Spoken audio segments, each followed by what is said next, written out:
Jakey D will give you the forearm shiver. Hell yeah! Hell to the yeah! The Detroit Red Wings have just snatched defeat from the jaws of victory, all at the hands of one Jake Debrusk. Yeah, you knew it was coming, didn't you? It was going to be weird talking about the Canucks and the Red Wings because these are two of my three favorite teams, with Montreal tossed in there as well. But the Vancouver Canucks have just won their 10th straight away game to open up the season with Kevin Lankinen in net. Lankinen puts himself in the history books above Glenn Hall, above Cam Talbot, above every single goaltender the NHL has ever seen as the very first guy to have 10 wins in a row on the road to start out a year. He's literally the first guy. And that's not even the only historic piece of info Vancouver Canucks fans have to see out of this game here. You had yourselves the Quinn Hughes record, you had yourselves Jake Debrusk and the hat trick, and it all comes in a 5-4 overtime victory against the Detroit Red Wings. And the Wings had multiple leads in this game. They had chances to seal the deal. They were up 1-0 early on in the first period, which, by the way, I ended up not seeing.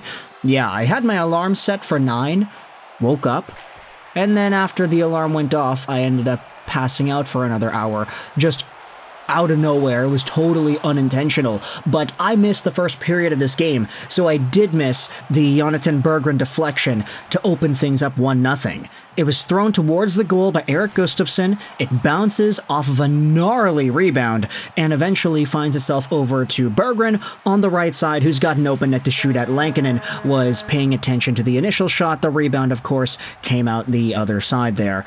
Nice to see Berggren getting up on the board here, considering his story and what's been going on with the Detroit Red Wings. But in the second period, this is when I started to watch, and I was like, okay, great, the period is starting, and the Canucks have a 5-on-3-man advantage. Okay, we'll take it. We'll take it. Edvinsson for hooking, Justin Hall for holding. Can't really comment too much about these, I didn't see them live, but the Red Wings do Red Wings things to open up this second period. And what I mean by that is they allow the power play opposition to score pretty handily, because within the first minute of the second period, Vancouver got 2 power play goals from Jake Debrusk, and both of them were assisted by Quinn Hughes. The first one, Hughes has the puck on the top right over to the point, sends it over to Elias Pettersson, who tosses it towards the goal, and Jakey D is right there in front for the tip. That was 20 seconds into the period. And then, 40 seconds later, Quinn Hughes sends it over to Elias Pettersson once again. Pettersson tosses it over to Raymond, who ends up trying to clear. Hughes keeps it in. Hughes towards the goal. Jake Debrusk is there on the rebound, and he makes it 2-1. Name a better duo. Detroit Red Wings hockey and terrible penalty killing. Yeah, the structure was not great. The formation wasn't there. The Canucks capitalized on it twice in a row. And ultimately, they forced the 2-1 lead. Of course, with these points here, Quinn Hughes now has the most assists out of any Vancouver Canucks defenseman ever. The first one was all he needed. He overtook Alex Edler. He did so in 500-something fewer games, which I think articulates just how much of a monster Quinn Hughes has been in the National Hockey League since making his debut. Alex Edler got this amount of assists in, multiple decades worth of time with Vancouver. Quinn did it within the first half-decade. I mean, ridiculous. Absolutely ridiculous how good he has been. But still, that's not game over.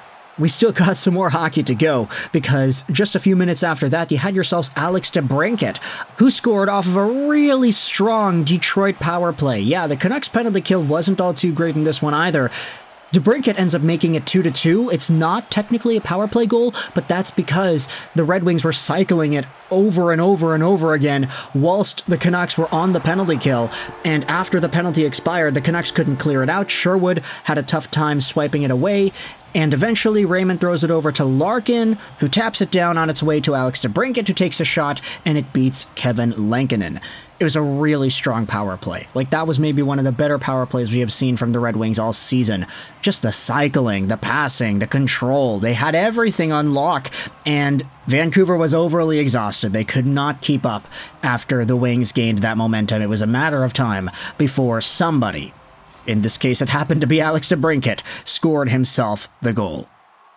But just 10 minutes later, guess what? It's Pius Suter on a 2-on-1. He's got Kiefer Sherwood as the opposite guy on the left, but he doesn't decide to pass it at all. No. Pius is like, hey, no, it's a 2-on-1, and I'm just going to shoot.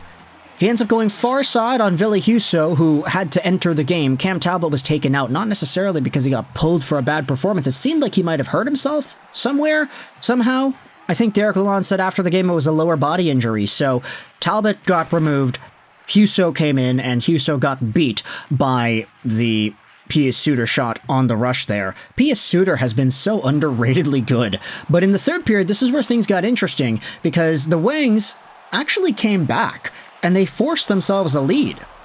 Opening up the third period, the Red Wings were on the power play once again. Puck gets thrown towards the goal, rebound out in front, Raymond is there, and it's Michael Rasmussen on the doorstep. Garbage goal in front, who ends up putting it in behind Kevin Lankinen, giving the Wings the tying goal. Now, the Canucks did challenge this one for goaltender interference, but the challenge was unsuccessful. Honestly, when I saw the replay, I was like, okay, I don't think that's going to get called back. Like, there's a little bit of contact, very tiny bit, but I didn't really think that it was prohibitive to Kevin Lankinen in the save. He overcommitted to the initial rebound, it looked like. So Michael Rasmussen had a wide open net to shoot. I don't think that's going to get called back, and it didn't. Power play then goes over to Detroit once again. The Canucks kill it off, fortunately. But a few minutes after that, you had yourselves Vladimir Tarasenko finally getting back on the board. His fourth goal on the season, assisted by Kasper and Berggren. Kasper with a nice move down the middle over to the right side. Berggren, who tosses it over left side. Tarasenko shoots, and he goes against the grain, far side shot. The Wings have the lead with 15 minutes to go in the third period. So what do? They start turtling, they start taking penalties, and they end up succumbing the tying goal to Erik Brannstrom with 4 minutes to go. Now, the Wings didn't take any penalties actually before that. They took a penalty after Alex DeBrincat for throwing the puck over the glass, but the Wings, in their quest to retain the lead, they didn't really do a good job of doing so. They were letting the Canucks come to them. They were letting the Canucks get the momentum. The Canucks had themselves some opportunities, and to be fair, the Wings had some pretty good chances in the third period as well, but in the final few minutes here, the Canucks just got that cycle going. Debrusk goes over to Elias Pettersson, who tosses it back over to Erik Brannstrom. Oh boy, and he claps it down. What a long-range drive from Brannstrom to tie the game up 4-4 with 3 minutes and 20 seconds to go in the third period. Elias Pettersson and Jake Debrusk, of course, with the assists here. Then Alex DeBrincat takes that over-the-glass penalty. Terrible timing, and the Canucks are not able to capitalize. The game goes to overtime, and this is where we see some really interesting decisions. I'm going to call out some Red Wings here because, firstly, Marco Kasper, what are you doing? You've been good all game. I thought that Kasper actually had a really strong showcase. He definitely put himself on the map on this one against Vancouver, but Marco Kasper had a chance to break the puck out a few minutes into the overtime, and instead of just holding onto it, maintaining control, he ends up dumping it to the Canucks' blue line, away from everybody, and the Canucks just easily take it back and eventually just counterattack the opposite way. Like, Marco Kasper, you can't be doing that. There are some other plays. Dylan Larkin got scuffled up by Carson Soucy, no call on that, so good for Vancouver, bad for Detroit. And ultimately, it's Jake Debrusk who gets himself the overtime winner, assisted by Hughes and Pettersson. Hughes with a long-range pass from his own goal line up to Petey at the red line. Petey breaks into the Red Wing zone, drops it off for Debrusk, who walks right in, and similar to the Vladimir Tarasenko shot, goes against the grain. Left side shot on the left side, and he goes far right side as he skates into the left corner. Beautiful goal by Jake Debrusk to give himself the hat trick, that's his second hat trick of his career, and give Vancouver the win. Elias Pettersson had 3 assists in this one. Jake Debrusk, 3 goals and an assist. Quinn Hughes had himself 3 points as well. The Vancouver Canucks are cooking, and the Red Wings snatch defeat from the jaws of victory. Let me know your thoughts in the comment section below about this historic game for Vancouver and another loss in overtime for the Wings. I hope you enjoyed this video. 9 and bye.